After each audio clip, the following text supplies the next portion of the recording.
இப்போ ஒரு மியூசிக் ஒன்று பண்ணுறீங்க அப்படின்னா இஸ் இட் லைக் அதுக்கு ஒரு ஃபார்மேட் இருக்கு, கண்டிப்பாக ஒரு பேஸ் ஃபார்ம் ஃபார்மேட் இருக்குது, ஒரு ஃபார்ம் இருக்குது. ஒரு டியூன்னா அது ஒரு அழகு இருக்குது, ஒரு Okay. டியூன்னா அதுக்கு ஒரு ராகம் இருக்குது, ஒரு டியூன்னா அதுக்கு ஒரு தாளம் இருக்குது, அதுக்கு ஒரு ஒரு ஒரு நயனம் இருக்குது.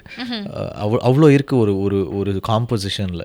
ஓகே. ஒரு கிளாசிக்கல் காம்போசிஷன் எடுத்தால் அதுக்கு ஒரு அழகு இருக்குது. அது it has beauty in it. அந்த பியூட்டியை வந்து will have to bring it into a track. So I always bring in that form. I have an idea about form and the beauty of a tune, or how you bring the beauty and how you do not lose the beauty of a song. ஃபைனலாக நீங்கள் ஒரு சாங்கை முடிச்சு அதை நீங்கள் out எடுக்கும்போது அந்த beauty miss ஆகாமல் இருக்கணும். நீங்கள் இனிஷியல் தாட்டில் இருந்த அழகு வந்து எண்டில் போகாமல் இருக்கணும். இதெல்லாம் I have to work on it. இப்போ ரீ ரெக்கார்டிங் பண்ணுறேன்னா, இப்போ நான் ஒரு கேரக்டருக்கு ஒரு மியூசிக் வைக்கிறேன்னா, அந்த மியூசிக் வந்து அந்த கேரக்டர் இவால்வ் ஆகும்போது அந்த மியூசிக் இவால்வ் ஆகணும். அந்த கேரக்டர் ஒரு எண்ட் ஆகும்போது அந்த மியூசிக் ஒரு எண்ட் இருக்கணும். ஸோ இந்த மியூசிக்லேயே I have to give growth to a character. These are the areas I work in a background score or in a song. These are all how I look into a form of music.